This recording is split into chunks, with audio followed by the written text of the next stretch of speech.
안녕하세요. 오늘 이 시간에는 나의 오늘, 우리의 내일이라는 주제로 헨리 데이비드 소로우의 월든이라는 작품을 함께 나눠보려고 합니다. 한현숙입니다. 김선아입니다. 자, 다음에 화면을 한번 봐주세요. 자, 지도가 보이는데 혹시 이 부분이 어느 지역인지 짐작이 되시나요? 좀 어렵죠? 요 지도를 사실 단면만 잘라놓은 지도라서요. 그냥 보시면 아, 여기다 라는 생각이 금방 안 드실 겁니다. 여러분, 요 지도는 아마존의 열대 우림을 표현하는 지도인데요. 1985년과 2018년 이렇게 약 한 30년 정도의 차이를 두고 찍은 지도입니다. 요 지도에 뭔가 차이가 보이시나요, 선생님? 자세히 보면 네. 것 같아요. 알 것 같아요. 네, 그렇죠. 네. 이 왼쪽의 지도에 비해서 오른쪽의 지도가 이 초록색으로 칠한 부분이 확연히 줄어들고 있는 게 보이시죠? 거의 한반도 면적의 4배 정도가 이 진짜 많이. 네네 줄어들었다고 그래요. 그러면 우리가 고민을 해봐야 되는 부분이 하나 생깁니다. 어떻게 이렇게 많은 부분에 환경이 파괴됐을까라고 하는 부분을 한번 고민해 봐야 되겠죠? 네, 요 사진을 보시면 답을 우리가 쉽게 찾아볼 수 있을 것 같아요. 무차별적으로 행해진 벌목. 그렇죠? 그것이 놀라운 자연의 파괴를 가져오는 겁니다. 그런데 요거는 2018년의 지도잖아요. 사진이잖아요. 근데 요렇게 환경의 파괴라고 하는 부분을 거의 200년도 전에 이미 제기했던 분이 계신 거죠. 네, 그렇죠. 자, 우리가 오늘 월든을 나눠 보려고 하는 이유가 바로 여기에 있어요. 지금 우리가 흔히 그 소로우를요 원조 생태주의자라고 불러요. 네. 우리가 오늘날에서야 고민하기 시작한 생태학적인 문제들을 이미 지금 말씀하신 것처럼 200년 전에 고민하기 시작하셨다는 거죠. 그렇죠. 자, 여기 헨리 데이비드 소로우입니다. 미국의 사상가이자 작가이죠. 자, 근데 이분은 1845년 7월부터 1847년 9월까지 대략 한 2년 2개월이죠. 자, 그 기간 동안에 굉장히 특별한 종류의 실험을 자기 삶을 통해서 시도합니다. 자, 다음에 화면 한번 봐주세요. 자, 여기 화면에 오두막이 하나 보이는데요. 보이시죠? 네네. 네. 자, 여기 이 화면 왼쪽 아래에 지도가 또 하나 보이죠? 자, 그 네. 지도가 어디냐면 미국의 동부 쪽이에요. 근데 여러분들 잘 알고 있죠? 미국에서 가장 좋은 대학, 가장 유명한 대학, 하버드요. 예, 네. 그 하버드가 위치한 네. 보스톤에서 조금 내륙 쪽으로 들어가면 일명 그 콩코드 숲이라고 알려져 있는 유명한 곳인데요. 매사추세츠 주에 있어요. 네. 그 숲 안에 그 월든 호수가 있어요. 우리가 오늘 나누려고 하는 작품의 제목이 월든이 호수 이름이었네요. 그 호수 근처 숲 속에 저렇게 자그마한 오두막을 하나 짓고 그리고 그 앞에다가 콩이나 이런 농작물을 경작하면서 자급자족을 해요. 그리고 가장 간소한 형태로 삶을 살아보는 거죠. 네. 예, 그래서 그 삶의 결과 보고서, 일종의 실험 결과 보고서예요. 그게 바로 그 왼쪽에 보이는 책, 우리가 오늘 나누려고 하는 월든입니다. 자, 근데 선생님, 네. 왜 이 소로우는 이렇게 숲속에 들어가서 혼자 집을 짓고 살았을까요? 아, 그러게. 본인이 음. 이 책에서 밝히고 있듯이 당대 많은 사람들이 살아가는 방식과는 다른 방식으로 살아보고 싶다. 아마도 대부분의 사람들이 살고 있는 그 방식에 뭔가 불만이 있었던 것 같아요. 자, 그렇다고 한다면 당대 사람들은 어떤 삶을 살았을까요? 그러니까 지금 소로가 이 책을 쓰는 요 시대는 미국이 정말 본격적으로 이 산업혁명에 들어가는 그런 시점이거든요. 근데 우리가 보통 이제 산업혁명을 얘기할 때 가장 대표적인 증거로 드는 것이 바로 철도입니다. 네, 그래서 제가 여기다가 지금 미국의 지도를 보여드리고 그리고 그 지도에다가 이 색깔의 선을 좀 한번 그려봤습니다. 네, 요 선은 바로 미국을 가로지르는 여러 종류의 철도를 보여주는 것이거든요. 네, 이미 벌써 미국은 속도전을 시작하고 있었던 것이죠. 네. 그리고 요 오른편의 철도는요, 우리의 주인공인 소로가 살고 있었던 매사추세츠주 내에 1825년에 처음 놓인 철도를 표현하는 그런 그림입니다. 자, 방금 언급하셨듯이 당대는 일명 팽창의 시대라고 할 수 있는 네, 시대였어요. 그렇죠. 자, 그렇죠. 그 시대에 소로가 이런 숲 생활을 통해서 자기 이웃들에게 그리고 미국 시민 전체에게 꼭 당부하고 싶었던 뭔가 그런 메시지가 있는 것 같아요. 자, 그래서 오늘은 그 메시지, 특별히 우리 시대에 제 생각에는 더 들어야 할 것 같은데 그 핵심적인 메시지를 오늘은 딱 두 가지로만 제가 요약해서 얘기를 해보고 싶어요. 자, 일단 첫 번째는요.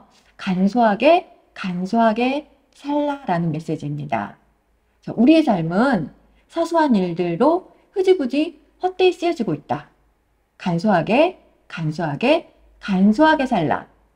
제발 바라건대 여러분의 일을 두 가지나 세 가지로 줄일 것이며 100가지나 1000가지가 되도록 두지 말라.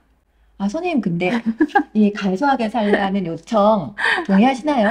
아, 마음으로는 동의합니다. 네, 지금 우리 모두 다 뭐 미니멀리즘 이런 얘기 되게 많이 하잖아요. 네. 그래서 동의는 하지만 실제로 네가 그렇게 해봐라 라고 한다면 결코 쉽지는 않을 것 같아요. 우리는 이제 주로 책을 많이 보고 그러는 사람들이니까 이제 저 같은 경우도 책을 보려고 하면 책상 위에 이렇게 예쁜 색깔의 색연필들을 쭉 늘어놓거든요. 그리고 이제 그 가지가지의 색연필을 사용해서 뭔가 밑줄을 치고 그러면 공부가 더 잘 되는 것 같다는 그런 생각이 들거든요. 근데 사실 저런 색연필들이 하늘에서 그냥 뚝 떨어지는 것은 아니다라고 생각을 한다면 우리가 제일 처음에 봤던 것처럼 그 아마존의 열대우림을 훼손시키고 또 나무를 잘라야 되고 결국 누군가의 무엇인가의 생명을 앗아가면서 만들어내는 것이잖아요. 네, 간소하게 살아야 되는데 네, 제가 그거를 전혀 실천하고 있지 않다는 생각은 듭니다. 자, 그래서 이 얘기를 한번 더 들어봐야 될 것 같아요. 소로우가 간소하게 살라라고 요청하는 가운데에는 물론 우리의 삶이 너무나 소중한 삶이 쓸데없는 일에 낭비되어서는 안 된다. 뭐 이런 주장이기도 하지만 동시에 소로우에게는 그런 어떤 간소한 삶에 대한 요청에서 염두에 두고 있는 가장 중요한 이유가 있고요. 그리고 오늘 사실은 여기 여러분 주목해 주세요. 전체 메시지 중에 우리가 들어야 될 가장 중요한 메시지가 아닐까 저는 개인적으로 그렇게 생각을 해요. 네. 자, 비용에 관한 문제인데요. 한마디로 우리가 뭔가를 소비하고 소유하기 위해서는 거저 주어지는 거는 아무것도 없다라는 얘기예요. 그렇죠.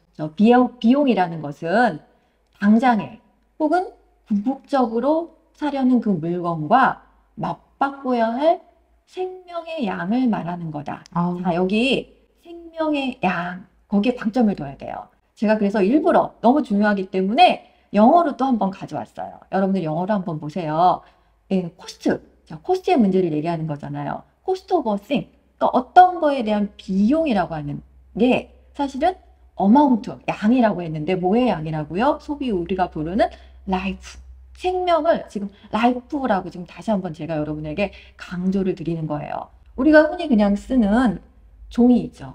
그 종이는 사실은 궁극적으로 따지고 보면 누구의 생명이죠? 나무의 생명이죠. 생명이죠. 그죠? 네. 뿐만이 아니고 우리 여러분의 식탁에 올라가는 치킨. 자, 이거는 그냥 프라이드나 양념이 아니에요. 이거는 아, 닭의 생명이라고 하는 거죠. 네, 맞습니다. 네.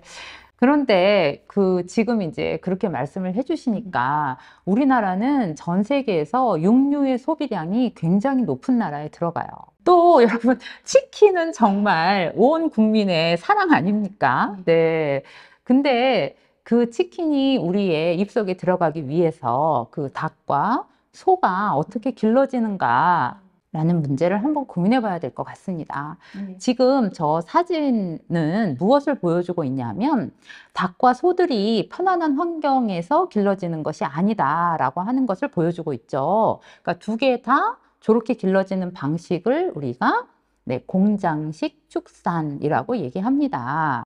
네, 사람에게도 인권이 있는 것처럼 여러분 동물에게도 네, 권리가 있죠. 동물권. 그렇죠. 네. 네. 동물의 권리가 반드시 이제 필요하게 된 것인데요. 이제 그런 것들을 전혀 찾아볼 수 없다라고 하는 걸 이 사진이 아주 잘 보여주고 있죠. 이 동물들을 길러서 이제 그 동물들이 식탁에 올라가게 되는 거잖아요. 그런데 그 동물들을 기르는 과정에서 그 동물들이 내뿜는 온실가스를 한번 보면요. 소가 길러지는 과정에서 내뿜는 온실가스의 양이 여러분 콩보다 몇십 배라고 하는 것이 보이시죠? 그죠? 그렇죠. 네. 엄청나네요. 뭐 비교가 불가능할 정도. 맞아요. 네. 네. 그럼 결국은 저것은 또 대기의 오염을 가지고 올 수밖에 없는 것이니까요. 이게 단순히 무슨 동물권이나 이제 그런 단순한 문제로만 끝나는 것은 아니다라는 이제 문제가 있는 것이죠. 선생님, 근데 이 화면에 좀 네. 끔찍한 장면. 네. 저거 혹시 동물의 사체를 그냥 네. 폐기해서 생기는 오염 같은 거 아닌가요? 맞아요. 끔찍한데요? 네네. 저거는 심지어 제주도입니다. 네, 제주도에 이 농장들이 되게 많잖아요. 근데 이제 그 농장들에서 가축들의 사체를 불법으로 파묻은 거예요. 이제 그것을 고발하는 그런 기사인데요. 그 사체를 불법으로 파묻으면 저 시커멓게 된 부분 보이시죠? 네. 저것이 이제 땅이 오염된 거고요. 저 땅의 오염뿐만 아니라 지하수의 오염도 가져온다라고 하는 것을 보여주는 사진입니다. 저기 바로 앞에 있는 게 집이잖아요. 맞습니다. 그러면 네. 저기 저 농가에 사는 저분들의 건강에도 거의 그렇죠. 치명적으로 직접적인 그렇죠, 영향을 미칠 그렇죠. 텐데요. 맞아요. 그러니까 사람뿐만 아니라 이제 지하수니까요. 또 그 지하수를 먹고 사는 다른 생명체들도 있는 거잖아요. 그렇죠. 그 모든 것들에 다 끔찍한 영향을 미칠 수밖에 없게 되는 것이죠. 여기를 좀 봐주세요. 여러분, 요거는 그 인도 한 가족의 저녁 식사를 찍은 겁니다. 네, 어때요?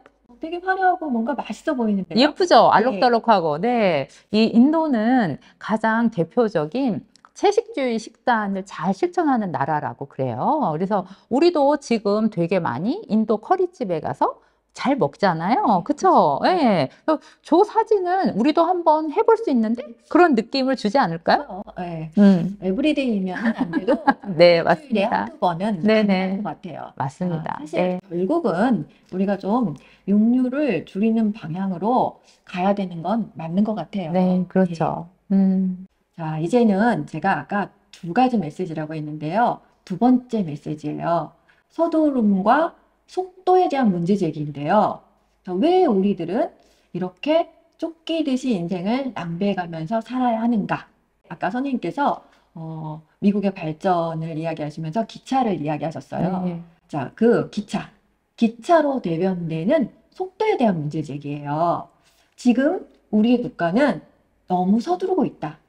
사람들은 국가가 사업을 하고 얼음을 수출하고 전신으로 통신을 하며 1시간에 30마일을 달리는 것이 꼭 필요한 일이라고 생각하며 그에 대해 아무런 의아심도 품지 않는다. 자, 여러분, 여기 30마일이라고 문제 제기를 했는데요.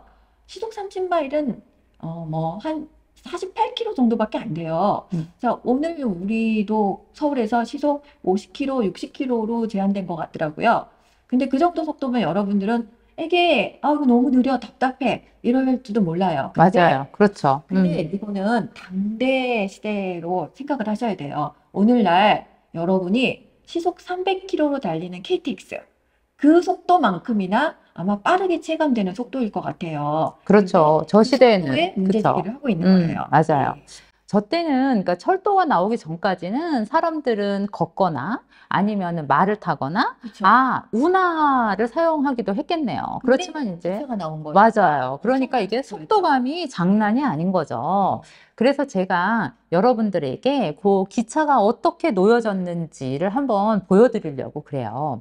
지금 여기 앞에 보이는 요 사진들은 사실은 소로가 쓴 월든보다는 한 10년 뒤 정도에 나온 사진들입니다. 그러니까 미국의 동쪽과 서쪽을 연결하는 대륙 횡단 철도를 만드는 과정이에요. 그러니까 미국이 대한민국의 50배 정도의 영토의 넓이를 가지고 있잖아요. 네. 그러니까 이거를 한쪽 방향으로 쭉 철도를 놓은 것이 아니라 동쪽과 서쪽에서 동시에 딱 출발해서 양쪽에서 이렇게 맞아요. 만난 중간에서. 거예요. 네네. 딱 만난 거예요. 예. 그런데 지금 선생님 왼쪽 사진을 한번 봐주세요. 예. 보시면 조기의 노동자들이 백인 같이 보이세요? 아니에요. 지금 뭔가 머리 모양도 특이하고 그죠, 그죠. 또 아마 중국인인가요? 네, 맞습니다. 예. 그러니까 요것이요. 1860년대이기 때문에 사실은 중국인 노동자를 저렇게 한겨울에 방한복도 입히지 않고 노동을 시킨 거죠. 그리고 이 오른쪽의 사진은 이제 다리를 놓는 그 과정을 보여주는 건데요. 잘 보시면 보이지 않는 것이 있습니다. 뭐가 보이지 않으실까요? 글쎄요, 좀 높은 네, 다리 같은데 맞아요. 사람들이 그냥 그 위에서 일을 하네요. 네. 떨어지면 전혀. 어떡해요? 그쵸. 안전장치가 보이지 않습니다. 노동자들을 위한 제대로 된 근로 조건이라고 하는 것이 저 당시에는 없었다. 이렇게 얘기를 우리가 할 수 있고요. 예. 네, 그 다음 사진은 이제 더 확실한 것을 보여주죠. 요것은 그러니까 터널을 뚫은 것이거든요. 근데 터널은 산을 잘라서 터널을 만드는 거잖아요. 그러면 당연히 이제 폭파를 해야 되는 것이고, 네, 버팀대도 세워야 하는 것이고, 네, 훨씬 더 많은 인명사고가 날 수밖에 없었을 거다. 좀 어렵고도 위험한 작업. 맞아요. 그러니까 결국은 예. 철도를 놓는다라고 하는 것은 무수히 많은 그 인명의 피해 위에서 만들어진 것이기는 하죠. 이제 그렇지만 이제 그 당시에 미국이 이미 이 속도전에 들어갔고 익숙해지고 있고 사람들은 환호성을 지금 지르고 있고 네. 예. 그런데 소로가 이제 저런 얘기를 하는 거잖아요. 한가운데서 네. 문제 제기를 하고 있어요. 맞아요. 지금 방금 선생님이 철도가 만들어지는 그 철로가 놓이는 과정을 설명하셨잖아요. 네. 근데 소로는 이렇게 이야기를 해요. 사람이 철로 위를 달리는 것이 아니다. 실은 철로가 사람 위를 달리는 것이다. 철로 끔찍하네요. 밑에 깔린 게 깔린 저 침목이 무엇인지를 당신은 생각해 본 적이 있는가? 침목 하나하나가 사람이다. 사진을 좀 봐주세요. 자, 철길, 우리 왜 철로라고 하죠? 그 철로를 지면에 놓는데 이 철로가 지면에 고정이 돼야지 그 위로 기차가 달릴 거 아니에요. 맞아요. 근데 그쵸. 땅에다 고정시키기 위해서 먼저 밑작업으로 나무를 땅에 박고 그 위에 철로를 고정시키는 작업을 해요. 근데 거기 박힌 나무를 우리가 침목이라고 불러요. 우리말로. 근데 제가 영어로 거기 슬리퍼라고 써놨잖아요. 네. 그게 침묵이란 뜻인데요. 자, 혹시 이 단어를 보면 네. 우리가 아는 단어 같지 않아요? 그렇죠. 슬립이네요. 슬립이라고 네. 하는 동사에다가 네. 가다라는 의미, 거기다가 사람을 의미하는 이알의 어미를 붙여서 슬리퍼.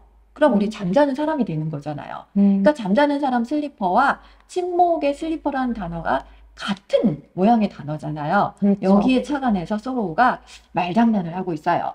자, 말장난처럼 이야기를 하지만 사실은 이거는 굉장히 심각한 이야기예요. 그 철로 밑에 깔린 게 사람이다라고 이야기를 하는 거잖아요. 맞아요. 선생님, 좀 전에 우리가 그 대륙횡단철도 얘기를 할 때도 그렇죠. 대한민국이 50배인데 그 철도를 놓는데 7년밖에 걸리지 않았거든요. 그렇죠. 그렇게 네. 작업을 하기 위해서 얼마나 많은 사람들이 다치고 맞아요. 희생됐는지를 그렇죠. 강구하고 있는 거란 말이에요. 그렇죠. 근데 자, 어떤 사람들이 철로 위를 달리는 즐거움을 맛본다면 다른 사람들은 그 밑에 깔리는 불운을 당하게 되는 거다. 자, 이미 철로가 놓이는 초창기에 소로우는 앞으로 무슨 일이 일어날지 그리고 우리가 어떤 희생 위에 우리의 편리함이 놓여지는 건지 절대 간과해서는 안 된다라고 지금 지적을 하고 있는 거예요. 인간 소외 문제를 언급하고 있는 거죠. 근데 정말 지극히 맞는 말이기는 한데 그 당시가 이미 속도전에 접어들고 있고 또 저렇게 해야 풍요로움이 네, 훨씬 더 커질 거라고 생각하는 네, 그런 사람들한테 저렇게 소로가 네, 인간의 소외를 얘기하고 천천히 살아라라고 얘기를 한다라고 한다면 그 사람들한테 소로는 참 예쁘지 않았겠어요. 이상한 사람? 네, 한 맞아요. 사람일 수 그쵸. 있겠죠. 네. 자, 근데 소로가 제기한 이 속도의 문제, 그죠? 우리가 철로로 대표되는 속도 위주의 우리 인간의 삶의 방식이 어떤 문제를 낳을 것인지 이미 예견했다라는 거예요. 네. 이거 많이 본 장면이잖아요, 여러분. 네. 너무나 많아서 이게 어디예요? 네, 요거는 아마존의 물류 창고를 보여주는 건데요. 사실 또 저렇게 택배하면 우리가 대한민국을 빼놓을 수가 없죠. 우리는 그죠? 택배 왕국입니다. 네, 배달의 민족. 택배. 그렇죠. 네. 근데 이제 우리가 무엇을 또 한번 생각해 봐야 되냐 하면 그렇게 빠른 배송을 받기 위해서 그 뒤에서는 어떤 일이 일어나고 있는가라는 걸 한번 생각해 봐야 되는데 지금 여러분들이 보고 있는 저 화면에서 선생님 제일 먼저 보이는 게 뭘까요? 저 많은 택배 상자. 맞아요. 네, 네. 저 택배 상자는 종이로 이루어져 있잖아요. 아까 그죠? 우리가 얘기한 나무의 생각. 맞습니다. 네. 그리고 저 상자를 딱 열면 또 속에 뭐가 있을까요? 그 상품들을 보호하려면 그 많은 비닐, 아, 네, 그렇죠. 가루가루 나와요. 맞아요. 그렇죠. 심지어 그 비닐은 제대로 썩지도 않습니다. 그리고 여러분 아주 조그맣게이긴 하지만 저 힘겹게 택배 상자를, 카트를 끌고 있는 네, 사람이 보이시죠? 예. 그죠? 그러니까 결국은 우리에게 네, 당일 배송을 하기 위해서는 저렇게 많은 단계들이 필요한 거고 또 저게 그냥 갑자기 마법처럼 슝 우리 문 앞에 오는 건 아니잖아요. 그죠? 네. 운송이 돼야 되니까 또. 그렇죠. 예. 엄청난 연료를 소비해야 되겠죠. 예. 자, 지금까지 우리가 나눠본 이야기, 결국 우리의 편리함, 우리의 풍요로움을 위해서 우리가 달려온 삶들 있잖아요. 네. 경제 성장, 기술 발전, 결국 물질적 풍요를 위해서 이렇게까지 달려왔는데 그 결과 오늘날 우리는 어떠한 삶을 살고 있느냐? 결국 그 결과는 자연의 파괴, 자, 또 우리 생명 경시 있죠. 그래서 생명 경시로 인한 우리 여러 다른 생명체들의 희생, 그리고 그 궁극적인 결과는 결국은 우리 인간의 삶의 파괴라고 우리가 이야기할 수 있을 것 같아요. 그렇죠. 200년 전 소로우가 이렇게 생태학적인 문제와 관련해서 여러 가지 단순하게 살아라, 또 너무 서두르지 말아라, 뭐 이런 얘기들을 했는데 오늘날도 비슷한 이야기를 하는 많은 작가들이 있어요. 여기 지금 이 책에 나는 풍요로웠고 지구는 달라졌다 네. 라고 하는 책인데요. 2020년에 출간됐고요. 이 책의 저자인 호프 자런도 동일한 이야기를 하고 있어요. 우리 삶의 풍요를 위해서 그동안 지구가 얼마나 많은 것들을 우리에게 제공해 왔는가. 그 결과 지구는 얼마나 달라졌는가를 이야기해요. 그렇죠. 선생님, 이제 네. 우리는 더 이상 우리의 풍요만이 아니고요. 이 지구의 풍요로움과 안녕에 대해서 염려해야 될 시점이 온 것 같아요. 아, 그렇죠. 늦기 전에. 맞아요, 맞아요. 예. 네. 나의 현재의 삶이 결국은 네, 우리의 미래로 연결되는 거니까 우리가 무엇인가를 하면서 조금 더 깊은 성찰을 한다면 예. 그러면 네, 요렇게 여러분 아름다운 월든 호숫가에서 네, 한가로이 네, 평화롭게 이야기를 나눌 수 있는 네, 그런 미래가 우리 앞에 펼쳐질 수 있을 거라고 생각합니다. 우리 내일은 오늘과 좀 다르게 좀 더 평안하고 또 좀 더 지구가 더 풍요로워지고 네. 뭐 그런 삶이었으면 좋겠습니다. 네. 예. 자, 오늘 수업은 여기까지 마치겠습니다. 네, 여러분 수업 듣느라고 모두 고생하셨습니다. 감사합니다. 감사합니다.